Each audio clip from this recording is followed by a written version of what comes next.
नमस्कार मित्रों, ये पार्ट 3 है। आप चाहें तो पीछे के 2 पार्ट भी देख सकते हैं जो बहुत ही जानकारी वर्धक हैं। मित्रों, इस वीडियो में हम बात करेंगे कोल्ड बाथ यानी ठंडे स्नान की।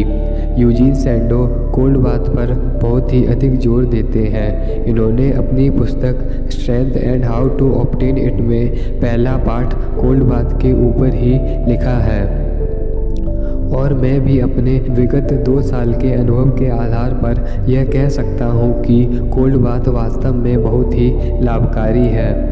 मेरे घर में सभी लोग सर्दी के मौसम में हल्के गुनगुने पानी से स्नान करते हैं, लेकिन मैं फिर भी ठंडे पानी से ही स्नान करता हूँ। मेरे अनुभव में आता है कि जैसे ही ठंडे पानी का पहला लोटा सिर पर डाला जाता है, वैसे ही शरीर में फुर्ती सी आ जाती है और हम एनर्जेटिक फील करते हैं। ठीक इसके विपरीत मैंने गुनगुने पानी का लोटा सिर पर डालकर देखा है। इससे शरीर में कोई भी फुर्ती नहीं आती है।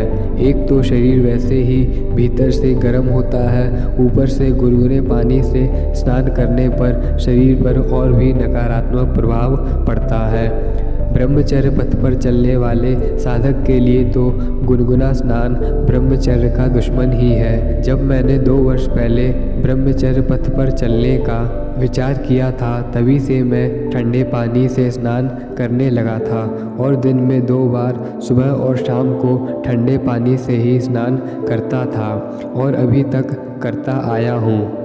मैंने संयम से संबंधित अनेक पुस्तकों का अध्ययन किया है, जिसमें ठंडे स्नान की बहुत ही महिमा बताई गई है और यूजीन सैंडो भी ठंडे पानी से स्नान करने के ही पक्ष में है। शक्ति संपन्न बनने के लिए संयम को अवश्य ही धारण किया जाना चाहिए। यूजीन सैंडो भी संयम से रहने की बात करते हैं। यूजीन सैंडो ही क्यों, जितने भी शक्तिशाली पुरुष हुए हैं सभी ने संयम को स्वीकारा है, लेकिन हमारे भारत देश में पूर्ण ब्रह्मचर्य का अधिक महत्व है। यदि मेरे दर्शकों की इच्छा होगी तो मैं ब्रह्मचर्य पर भी पूरी सीरीज बना दूंगा, क्योंकि ब्रह्मचर्य अत्यंत महत्व की चीज़ है। ये सब मैं अपने अनुभव के आधार पर ही कह रहा हूँ। यूजीन सैंडो ठंडे स्नान के बारे में कहते हैं कि यदि व्यक्ति प्रातःकाल उठकर व्यायाम कर सकता है तो मैं उसको सलाह देना चाहूँगा कि वह कोल्ड बाथ ले यानी ठंडा स्नान करे। इससे उसके शरीर पर बहुत ही लाभ प्राप्त होगा।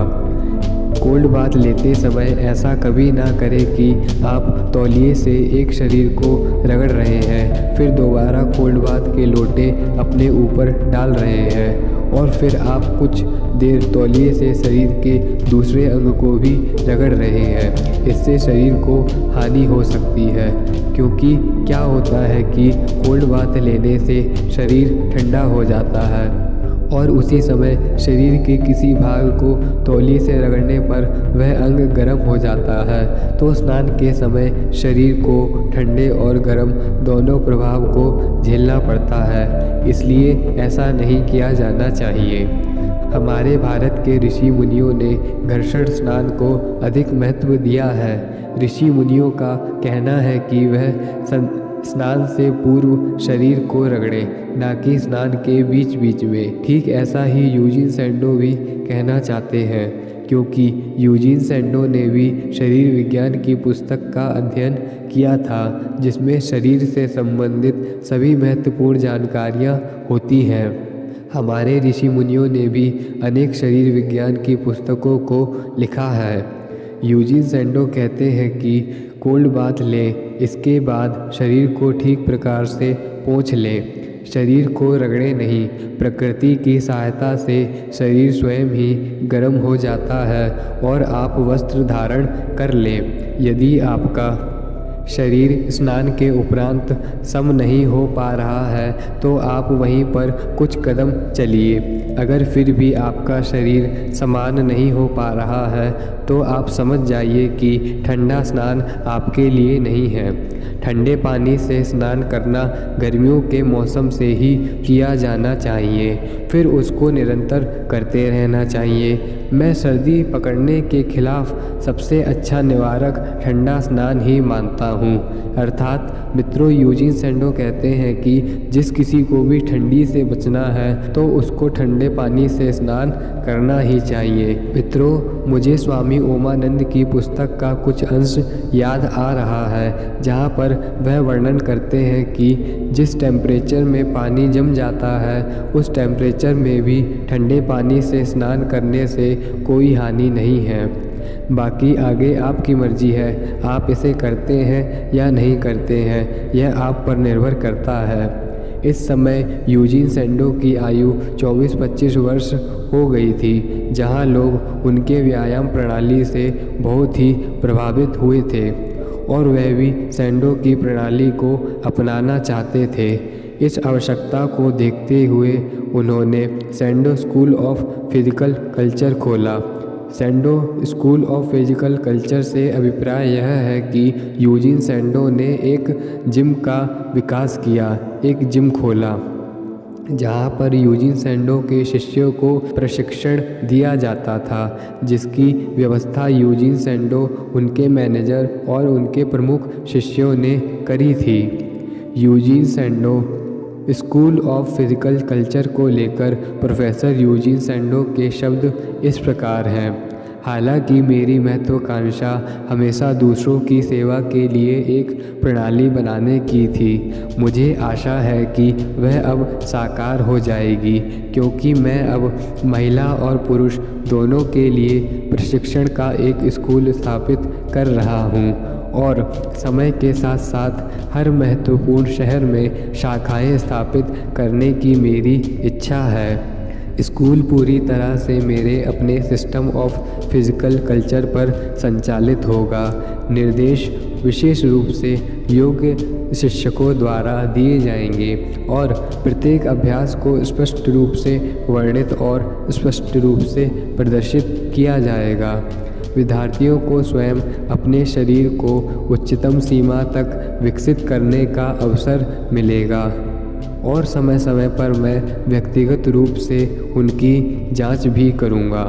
मेरे द्वारा विद्यालय में नियोजित प्रशिक्षकों को उनके कार्य के लिए विशेष रूप से प्रशिक्षित किया जाएगा ताकि विद्यार्थियों को मेरी सर्वोत्तम जानकारी का लाभ मिल सके और इस प्रकार मेरी पूरी प्रणाली को ठीक प्रकार से समझ सके।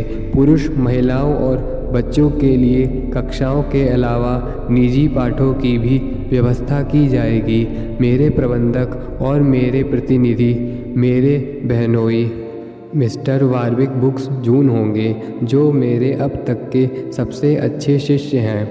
पिछले 6 वर्षों से उन्होंने मेरे सिस्टम का पूरी तरह से पालन किया है और परिणाम उल्लेखनीय रहे हैं। जब मैं उनसे पहली बार मिला था तो वह बेहद नाजुक थे। वह बैसाखी के सहारे ही चल पाते थे, लेकिन धीरे धीरे वह सुधरने लगे और मेरी निजी देखरेख में मेरे सिस्टम की मदद से उनकी ताकत इतनी बढ़ गई कि वह आज नए आदमी की तरह लगते हैं। इस स्कूल और इसकी शाखाओं की सहायता से यह आशा की जाती है कि इसके और आने वाले पीढ़ियों के शारीरिक विकास में सहायता के लिए कुछ किया जाएगा। पिछले विद्यार्थियों के पत्र उन महान लाभों की गवाही देते हैं जो मेरे प्रणाली के तहत सावधानीपूर्वक प्रशिक्षण से प्राप्त किए जा सकते हैं। यह सुखद महत्वाकांक्षा है कि इस दुनिया को छोड़ने के अपने प्रयासों से उम्मीद की जानी चाहिए। तो मित्रों, इस प्रकार से यूजीन सैंडो के स्कूल ऑफ फिजिकल कल्चर को लेकर अपने विचार थे। उनका लक्ष्य मानवता की भलाई था। इसके लिए उन्होंने कार्य भी किए।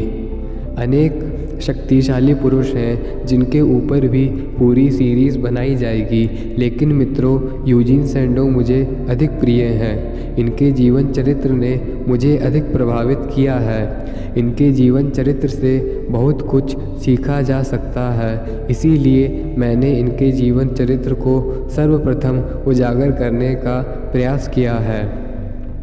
यूजीन सैंडो ने घर पर ही व्यायाम किया और शक्तिशाली बने। शक्तिशाली बनने के बाद वह घर में बैठे नहीं रहे। वह जानते थे कि किस प्रकार से विश्व में उजागर किया जाना है और किस प्रकार से अपनी ताकत का परचम लहराना है। इस समय तक मिस्टर सैंडो अधिक प्रसिद्ध व्यक्ति बन चुके थे। बड़े बड़े लोगों से इनकी मित्रता भी हो गई थी। मित्रों, इससे आगे की चर्चा हम अगली वीडियो में करेंगे, जहां उनका मुकाबला सैमसन से होता है। आशा करता हूं आप यूजीन सैंडो के विचारों से प्रभावित हुए होंगे और शक्तिशाली बनने के लिए सही मार्ग का चयन करेंगे। मित्रों, वीडियो कैसी लगी कमेंट करके ज़रूर बताना। कोई क्वेश्चन हो तो भी पूछना, मैं आंसर ज़रूर करूँगा।